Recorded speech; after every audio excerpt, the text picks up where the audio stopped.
basically I've got pension money and I want to know how I can buy this commercial shop and upper into it and what's the best way to do it, which is why I'm here with my mentor. We're in at the village of Askerton in Doncaster. Askerton, so we're what, 10 miles from the middle of Doncaster? Yeah, about maybe, 10 miles. something like that. First thing I always do, and I'm thinking, should I, shouldn't I? Before I even go into any of the property, I want to make sure I know the area. Yes, yeah. So we've got a lovely boating lake over there, we've got lots of green trees, we've got new houses. This business, the hairdressers that we're going to see in a second, it owns the property, doesn't it? It does, yes. So whenever you're looking at Dalton's or something like that, if it's commercial property you're after, you've really got to be looking for businesses with property. Because I want it to be win for me and win for the lady that's in there. I don't want to rip anybody off. She's obviously using this money because she's got no mortgage for her retirement. Yeah. So I want to make sure she still gets a good lump of money and that I still get the value of the unit. So she's got back access straight onto the main road. The roof on the property you're looking at is not new, is it? No. It's also got that roof light in it that I think it's chocked up. We'll see better when we get up there. It's got a bottle in it. It looks like it's kept open by a bottle, that's unusual. So I would certainly be assuming that I need a new roof on this one. If I'm going to set myself a budget for the, let's call it the envelope of the building, by which I mean make sure the walls are sound, they are, roof, gutters, and a couple of windows. My budget for that, Abby, front and back, I'm going to say £5,000. Yeah. Cool. Let's go upstairs. Let's go in. See what we find. Yeah. Okay, so we're in the kitchen, and is there anything in here that isn't going in the bin? No. No, and we need a new floor. It all needs as well. to go, yeah, absolutely. Every single thing in here is shot. Jesus Christ, this place makes me nervous. I just saw the electrics. That is a 30 amp power cable. 30 amps times 240 volts. I don't even want to think about that. That is thousands of watts. And it's next to the diesel or petrol behind you. Touch this, there won't even be a flash or a bang, there'll just be your boots left on the ground. When you're walking around something like this is semi-derelict. Yeah. Please don't touch anything, because we seem to have this magnetic attraction. Oh look, there's an empty white. No, don't do it. This is currently a one-bedroom flat. It is. It's knackered, there's that technical word again, with a very large lounge. Yes. Kitchen behind this wall. Yeah.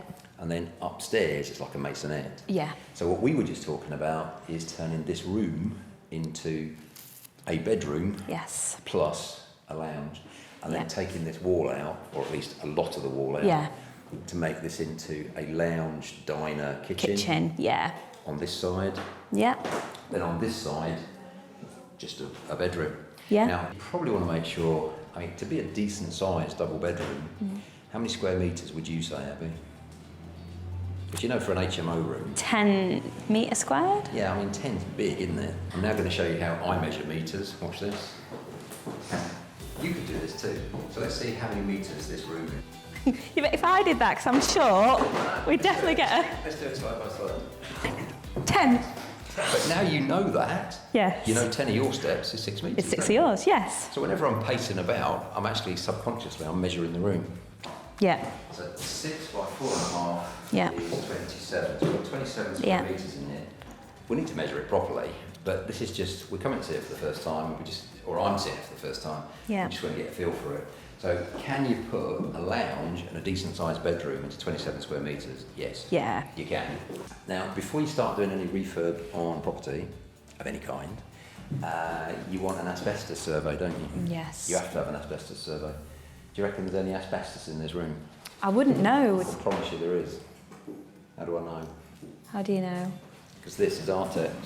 Oh, okay, There's always asbestos in Artex. Yeah. So, just a tip for anybody that's watching this, how are you going to make sure that Artex isn't an issue? The way we would do it is don't penetrate it, don't knock holes in it. Because what they've done here, for instance, they've drilled holes in it. So what they're doing now is they're causing asbestos risk. What I would do in here is I would actually drop the ceiling by about 6 inches and put an interior false ceiling. Yeah. Yeah. Because you're not really going to lose anything. No, it's big enough. And then plaster over this. And then the electrics are dodgy, aren't they? You'd soon see what kind of wiring it is if you take one or two of these off. Yeah. What's giving you more of a clue is this, which I realise you can't really do that, can you? No. Thanks, yeah.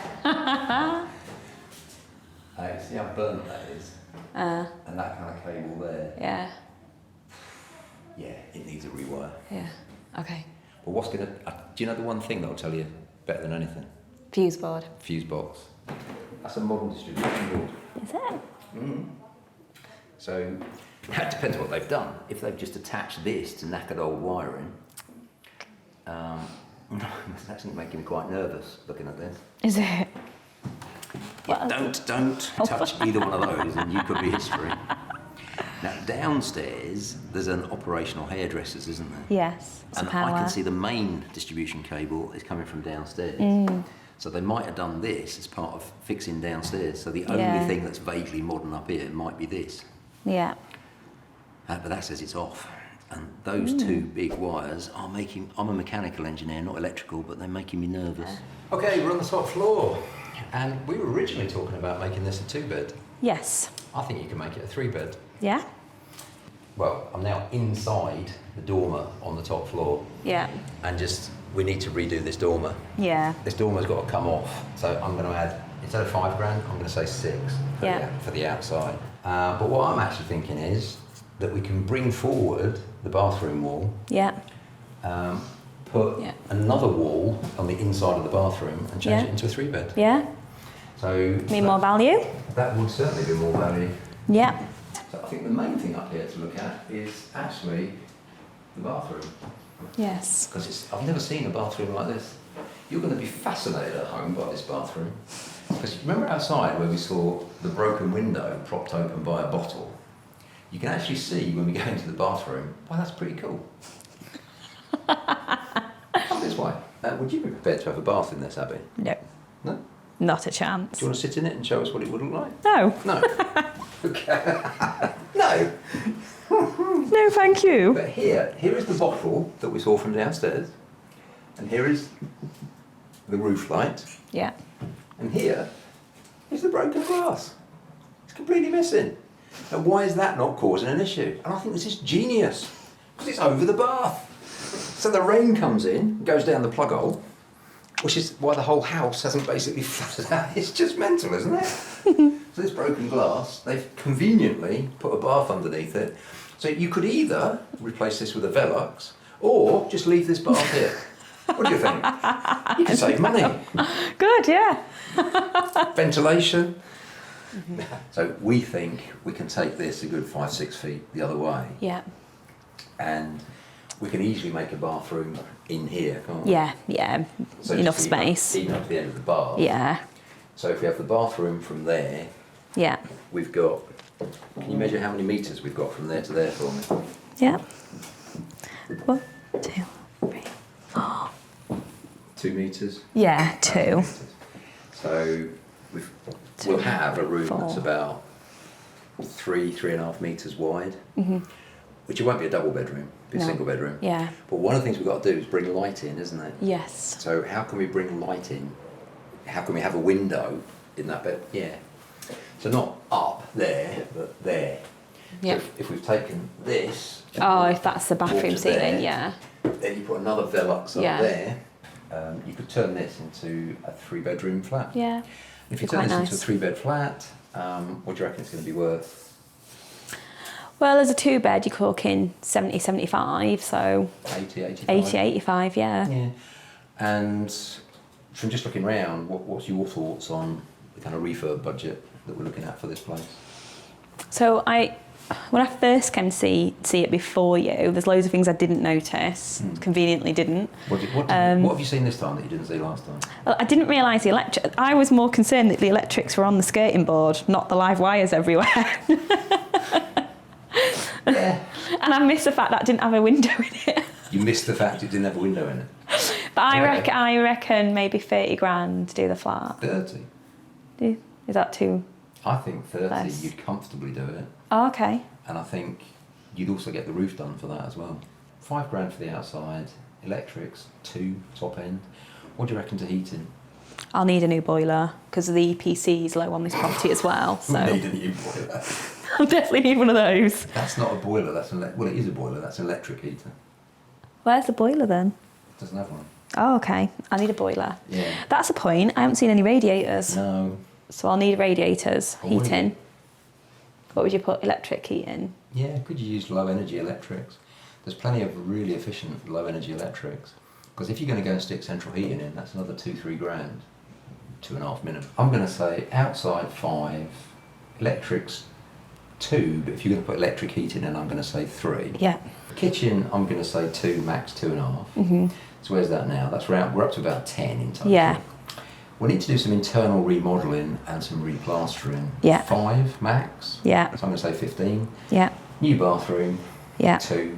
My budget to do this, to take it from a 1-bed to a 3-bed, is 20k.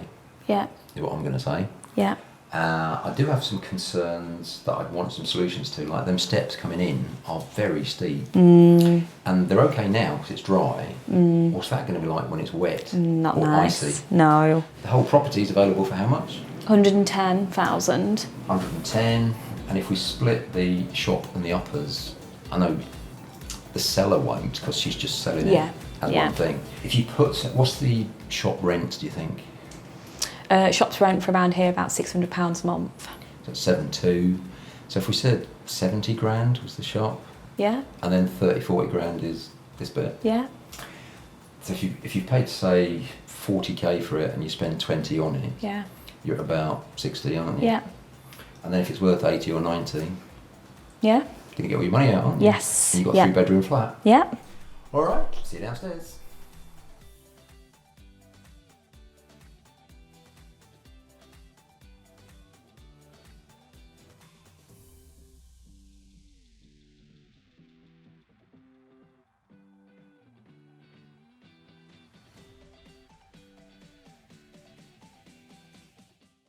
You had quite an interesting chat with the owner just at the end there, didn't you? Yes. Yeah. So, what was she saying to you? So she was saying she's got some. So I was telling her the reason why we're having a look round and my surveyor's coming out and the builder's coming out and telling her that I buy property. And she told me that one of the ladies that she does her hair for has 30 properties that she owns around here, but she's wanting to get rid of them or start to get rid of them out of her portfolio because they're becoming too much hassle for her, and she wants to retire really. What are the top tips have you got for anybody looking at a property like this? I mean, I know you're big into relationships. No, so the first time I met her, the lady, I spent some time with her because I need to understand her pain points and so I can come in and help, because property, it's solving problems, isn't it? Yeah. So I needed to understand her problem, so I spent some time talking to her. I wasn't derogatory or anything because the flat upstairs is a bit of a mess, but I wasn't derogatory. I was just really nice and understanding. Bit of a mess. She had tenants that wrecked it, but it's her that's actually plastered it. But they told her to stop skimming it, because someone else, See if she wants to do the rest. I said that to her. So I'm warming her up because I haven't put any deal in or anything yet to her. So I need her to know that I'm legitimate, I'm credible, I'm really interested in the property. She's not just going to get an offer, then I'm going to disappear. And then I said to her that the builder and surveyor's coming out, so my offer will then be in, subject to everything being okay after that. Yeah, because you're really good at that, and many people struggle with that. So everybody watching this, just learn from what Abby does. The whole reason why I'm interested in commercial is because I usually just buy houses and I've kept it residential. But I know commercial property investing is the next level for me to go up to. And the reason why I like commercial is because the commercial tenant is responsible for the building and responsible for everything in it, not the apartment, but the shop. And so I don't need to refurb the commercial, apart from some of the outside, because the commercial tenant will decide how they want it. So having a quick chat with Paul, I wondered whether Domino's would be interested, but it's a bit small for them. But Paul said Greg's would be quite good because you've got couplings there and it'd fit and it'd match. Or I thought there's still a need in the village for another hairdressers, beauticians. It could be like that, and the shop could be really nice for a hairdressers, beauticians. Thank you so much for staying with us for today's episode. I am super excited about this property and I cannot wait to buy it now. And then for you guys that have tuned in the link below, we have put where you can download Paul's property pension guide that can help show you, if you want to do the same, how you do it.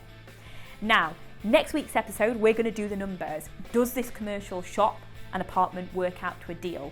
Will it give me the returns that I need, and will it make a sound investment?